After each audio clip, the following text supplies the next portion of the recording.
Hello বন্ধুরা, আশা করি যে যেখানে আছো সবাই ভীষণ ভালো আছো। আর আমি আছি মোটামুটি ভালো, তোমাদের আশীর্বাদে।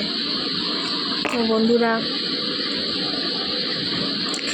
মনটা ভীষণ খারাপ। এইমাত্র মনটা খারাপ হয়ে গেল। সারাটা দিন যেমনই যাক না কেন, আসলে বাচ্চার মুখের দিকে যখন তাকাই, বাচ্চার মধ্যে একটা কষ্ট দেখতে পাই, মা হয়ে সেটা সহ্য করতে পারি না, সেটা খুব কষ্ট হয়।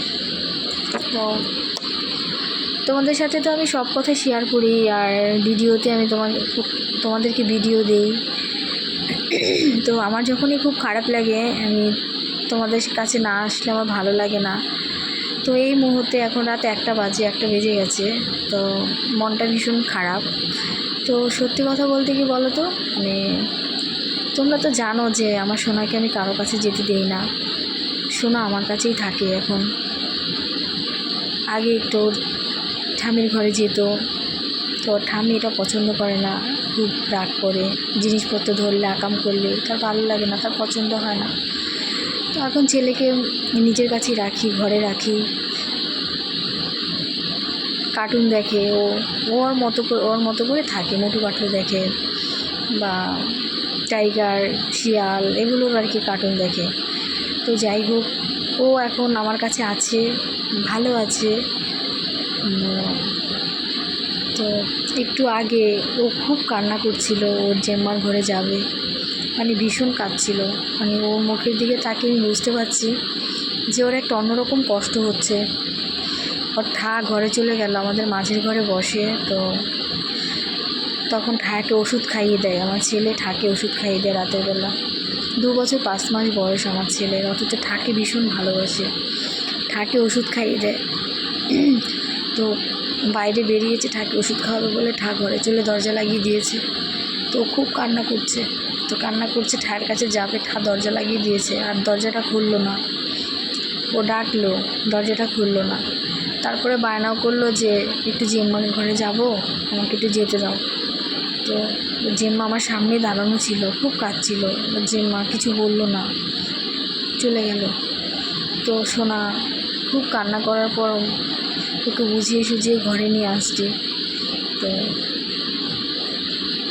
আবার কার্টুন ছেড়ে দিলাম বুঝিয়ে। তো কার্টুন দেখছিল, তো দুধু খাবে বলে বায়না করছিল, এটা সেটা করছিল, ওকে বুঝিয়ে সুঝিয়ে রেখেছি। তো জানো তো, মা হওয়ার পর বুঝতে পেরেছি যে সন্তানের কষ্ট হলে একটা মার যে কতটা কষ্ট হয়। আসলে আমি আমার বাচ্চার কষ্টটা বুঝতে পারছি, কিন্তু আমি তো আমার বাচ্চাটাকে বোঝাতে পারছি না। বাড়ির পরিবেশটা সব কিছু মিলিয়ে আমি ওকে বুঝিয়ে রাখতে পারছি না। হ্যাঁ, বোঝাতে পারছি না, এখন আমি ওকে রাখতে পারছি। তো আমার কাছে মনে হয় ও আমার কাছে এখন আছে, সব থেকে ভালো আছে।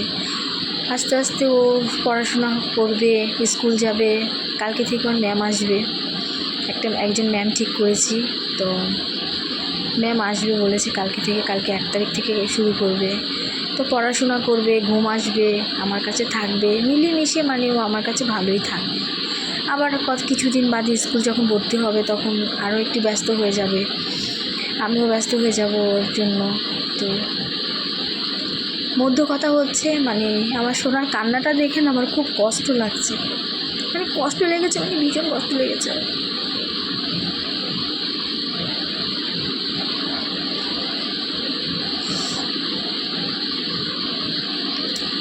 তো বাচ্চাটার মুখের দিকে তাকাতে পারি না।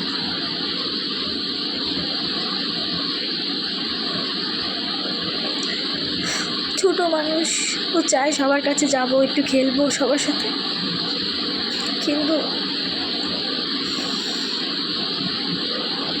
ওর জন্য এটা হয়ে উঠছে না। সারাটা কোন একটা ঘরে বন্দি থাকছে।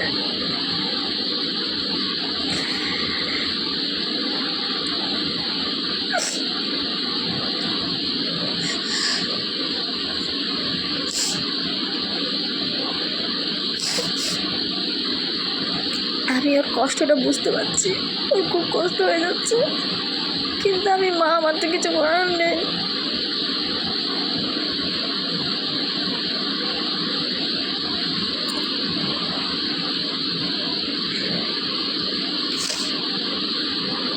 আপন মানুষগুলো যদি নামেই আপন হয়, তাহলে সেই আপন মানুষগুলোকে দিয়ে কি হবে? তো একটু আগে ওর জেঠু নিয়ে গেছে, ওর জেঠু ওকে নেয় না, সবাই খুব বিরক্ত হয়। একটু আগে নিয়ে গেছে, আয় তো আটকাই নি, যে থাক যাক। কষ্ট হয় অনেক। আর যাদের বাচ্চারা ছোট থাকে না, যাদের বাচ্চারা ছোট ছিল, এখন অনেক বড় হয়ে গেছে, দেখা গেছে 7-8 বছর 9 বছর হয়ে গেছে, তারা না ভুলেই যায় যে তাদের বাচ্চারা একটা সময় তাদের আশেপাশের ঘরগুলো তো গিয়েছিল, তাদেরকে অনেক ডিস্টার্ব করেছে, কিন্তু কোনো দিন কিছু বলা হয়নি। আসলে মানুষ ভুলে যায় সব কিছু। আজকে আমার বাচ্চাকে নিয়ে এত সমস্যা, ঠিক আছে, কোনো অসুবিধা নেই, ভগবান একজন আছে। তোমরা সবাই আশীর্বাদ করো যাতে আমার সোনাকে আমি একটু ভালোভাবে বড় করতে পারি। আর কি বলবো, মা হয়েছি এখন না খুব কষ্ট হয় বাচ্চার জন্য। যখন বাচ্চা ছিল না তখন তার সেই কষ্টটাও ছিল না, কিন্তু এখন মনে হয় বাচ্চা ব্যথা পেলে এই বুকটার মধ্যে যে লাগে, মানে খুব কষ্ট লাগে।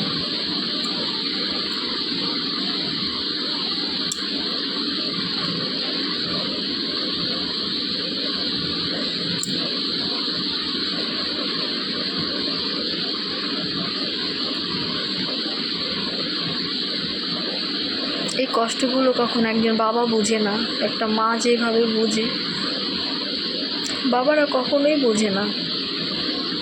কারণ বাবারা তো দেখছে না বাড়িতে কী হচ্ছে না হচ্ছে। একজন মাকে সবসময় দেখতে হচ্ছে, একজন মাই দেখছে সবসময়।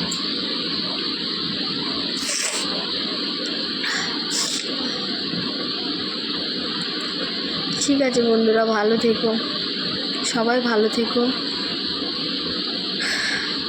আর আমাদের জন্য আশীর্বাদ করো, আমার জন্য, সোনার জন্য, যাতে সোনাকে ভালোভাবে আমি মানুষ করতে পারি। সবাই আমার ভিডিও দেখবে, অবশ্যই আমার পাশে থেকো।